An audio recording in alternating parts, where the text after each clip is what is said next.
नमस्कार साथियों, मेरा नाम है आर.के. सिंह। संस्कृति पीसीएस यूट्यूब चैनल पे आप सभी का स्वागत है। आज हम जिस विषय की चर्चा करने वाले हैं, जिस टॉपिक की चर्चा करने वाले हैं, वो है अपार आईडी। तो इसी के बारे में हम देखेंगे अपार आईडी क्यों चर्चा में है, इस अपार आईडी की क्या विशेषताएं हैं, इसका उद्देश्य क्या है, इसके क्या अब तक इसके संदर्भ में क्या आगे देखें तो प्रभाव देखने को मिला है, और इसके संदर्भ में जो भी बच्चे हैं, गार्जियन हैं, उनका क्या ओपिनियन है, इसके संदर्भ में जो रजिस्ट्रेशन है, जो नामांकन है, वो प्रक्रिया क्या है, इन सभी बातों पर एक एक करके संक्षिप्त रूप से हम बात करेंगे। चलिए देखते हैं कि छात्रों के लिए जो एक बड़ा बदलाव देखने को मिल रहा है वो क्या है, और बोर्ड परीक्षा में जो रजिस्ट्रेशन है उसमें जो जरूरी स्तर पर देखें तो ये कहा जा रहा है कि अब बोर्ड परीक्षा के स्तर पे जो अपार आईडी है ये अब अनिवार्य तौर पे लागू कर दिया गया है। इसी कारण से ये चर्चा में, क्योंकि हाल ही में केंद्रीय जो माध्यमिक शिक्षा बोर्ड है उसने इसे लागू करने के संदर्भ में, इसके संदर्भ में खास तौर पे जो भी दिशा निर्देश हैं वो जारी किए हैं। तो थोड़ा सा इसके बारे में हम एक एक करके संक्षिप्त रूप से बात करेंगे।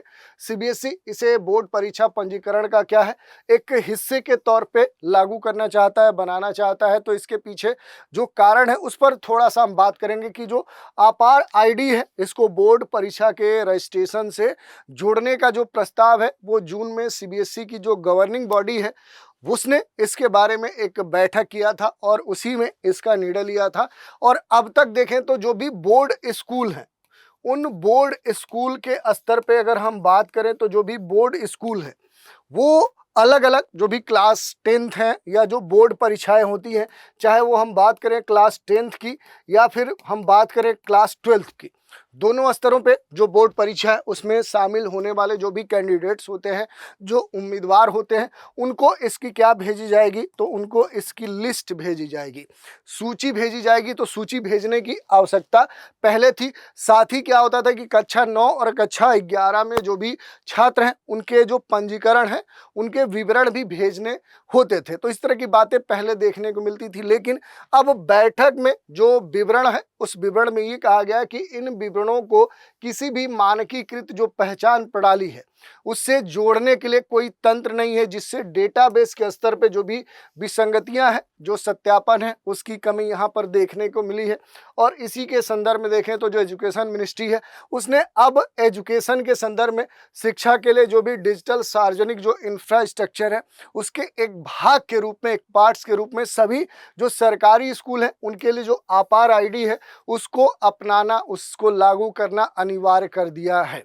सबसे खास बात क्या है कि ये जो पहल स्टार्ट की गई है, इस पहल के अगर हम उद्देश्य की बात करें कि आखिर इसका उद्देश्य क्या है, तो देखिए जो भी छात्र हैं, जो छात्र जीवन कहा जाता है, जो स्टूडेंट लाइफ होती है, उसको क्या करना है कि बड़े ही स्तर पे सुव्यवस्थित करना है। क्या करना है, तो उसे मैनेज करना है, उसे प्रबंधित करना है।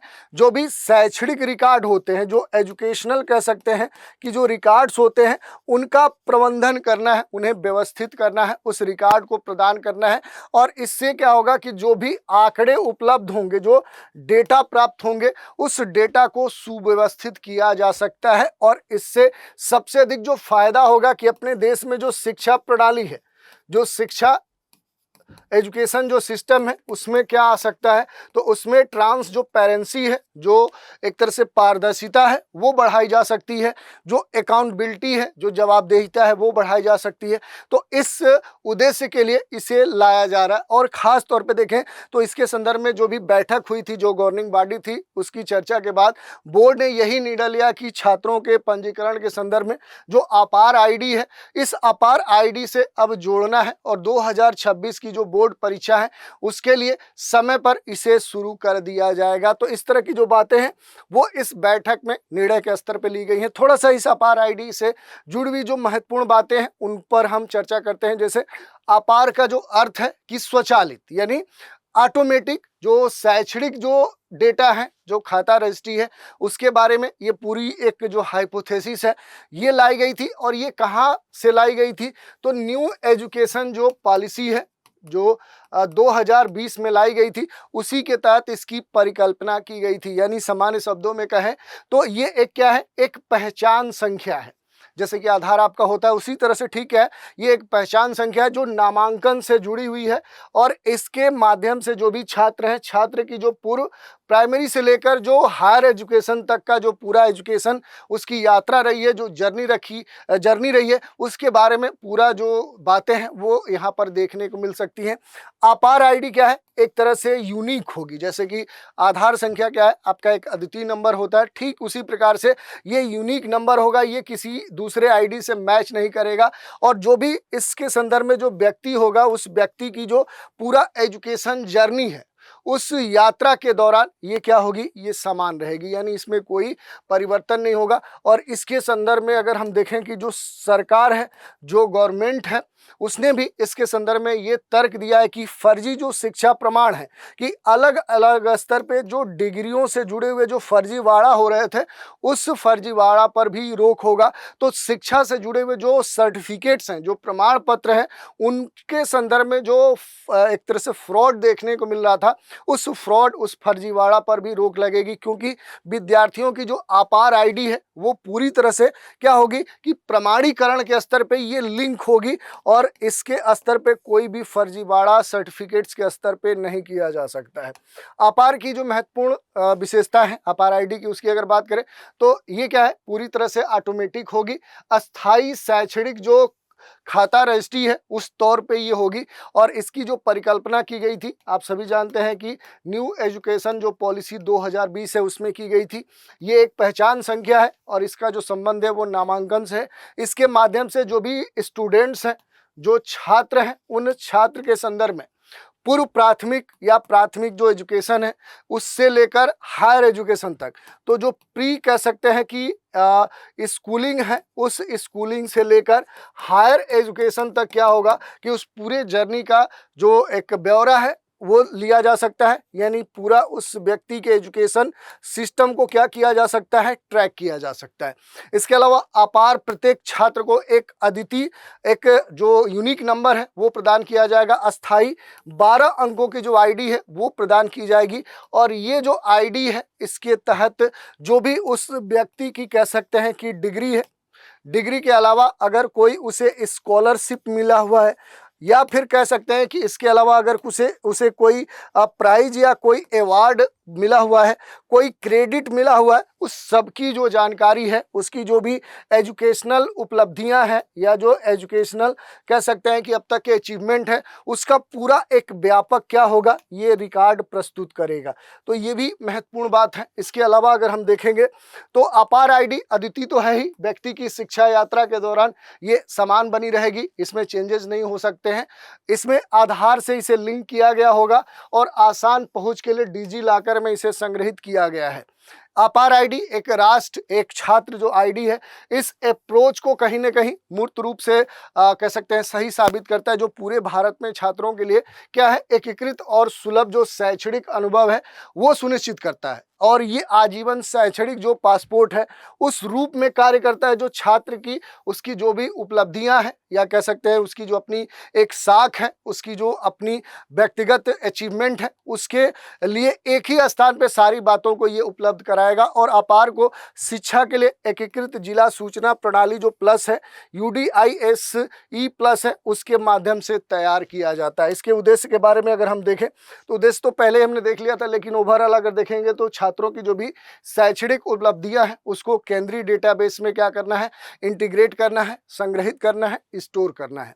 संस्थानों के बीच के स्तर पे देखें तो निर्बाध जो स्थानांतरण है वो सुविधा प्रदान करना है, और अंग तालिका को संस्थागत जो संबद्धता है उसके लिए एक स्टैंडर्ड वे में डिजिटल जो रिकॉर्ड है उस रूप में इसे उपलब्ध कराना है।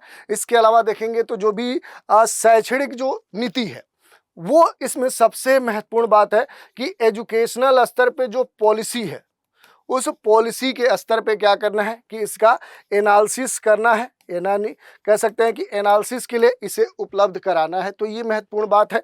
कैसे प्राप्त कर सकते हैं इस अपार आईडी को, तो छात्र या उनके जो भी अभिभावक हैं उनको उनके जो नाम, आयु, जन्म तिथि, लिंग, फोटो, आधार संख्या, ऐसी विभिन्न जो जानकारियां हैं वो देनी होती है। प्रमाणीकरण के माध्यम से पूरा इसकी जानकारी का जो सत्यापन है, वेरिफिकेशन किया जाता है। और पिछले 2 वर्षों में देखें तो दिल्ली भर के स्कूलों में अभिभावकों की सहमति के लिए सहमति पत्र भी वितरित किए गए हैं। जो भी हितधारक हैं उन हितधारकों के साथ व्यापक स्तर पे जो परामर्श हैं, उनके जो सुझाव हैं, उनके साथ जो बैठकें हैं, उनका आयोजन किया जा रहा है। हालांकि शुरुआत में अगर देखें तो अपार आईडी के लिए जो भी पंजीकरण है, जो रजिस्ट्रेशन है, वो क्या था, वो कंपलसरी नहीं था, वो क्या था, वो अनिवार्य नहीं था। ये कब की बात हो रही है, तो ये प्रारंभिक स्तर की बात हो रही है। शुरू में ये प्रारंभिक स्तर पे क्या था कि रजिस्ट्रेशन अनिवार्य नहीं था, लेकिन इसे क्या है कि बोर्ड जो भी परीक्षाएं हैं, जो बोर्ड एग्जाम होते हैं, उन बोर्ड परीक्षाओं में पंजीकरण के साथ जोड़ने को अनिवार्य बनाने की दिशा में देखें तो एक कदम के रूप में अब क्या है, ये देखा जा रहा है। तो अब ये स्थिति वर्तमान में है और इसी के संदर्भ में देखेंगे तो जो भी अभिभावक है, अभिभावकों ने जो भी अपने व्यक्तिगत जो जानकारी है उसके दुरुपयोग और उसके लीक होने के बारे में एक तरह से कंसर्न बैठक में जताया कि हो सकता है उनसे जुड़ी जो जानकारी है वो लीक हो सके। हालांकि सरकार ने इसके बारे में स्पष्ट तौर पे कह दिया है कि जो भी जानकारी है वो शैक्षणिक गतिविधियों में शामिल लोगों या शिक्षा प्लस के लिए एकीकृत जो जिला सूचना प्रणाली है, जो UDISE प्लस डेटाबेस है, इसके अलावा जो भी स्कॉलरशिप है, जो एजुकेशनल रिकॉर्ड है, उसके रख रखाव और शैक्षणिक जो संस्थान है, जो भर्ती एजेंसियां जैसे निकाय है, उनके अलावा किसी को भी इससे जुड़े हुए जो डेटा है वो उपलब्ध नहीं कराए जाएंगे। तो इस तरह से पूरा हमने डिटेल में देख लिया कि आखिर जो अपार आईडी है वो क्यों चर्चा में है, इसे क्यों एक तरह से अब लाया गया है, इसके लिए सरकार का उद्देश्य क्या है, इसके क्या फायदे होंगे, इसकी क्या विशेषताएं हैं, इसे किस तरह से लागू किया जा रहा है, इससे क्या फायदा हो सकता है, और आने वाले समय में इसके संदर्भ में जो भी अब अलग अलग स्तर पे जो बैठकें हो रही है, जो गार्जियंस है या अलग अलग स्तरों पे जो इसके लिए सुझाव लिए जा रहे हैं, उसके बाद हो सकता है कि पूरे देश में डिटेल से इसको अब आने वाले समय में लागू कर दिया जाए। तो इस तरह से आज के एपिसोड में हमने अपार आईडी के बारे में, उससे जुड़ी हुई जो भी महत्वपूर्ण बातें हैं उन पर चर्चा की। तो आज के एपिसोड में इतना ही। आप सभी हमारे साथ बने रहें, इसके लिए धन्यवाद।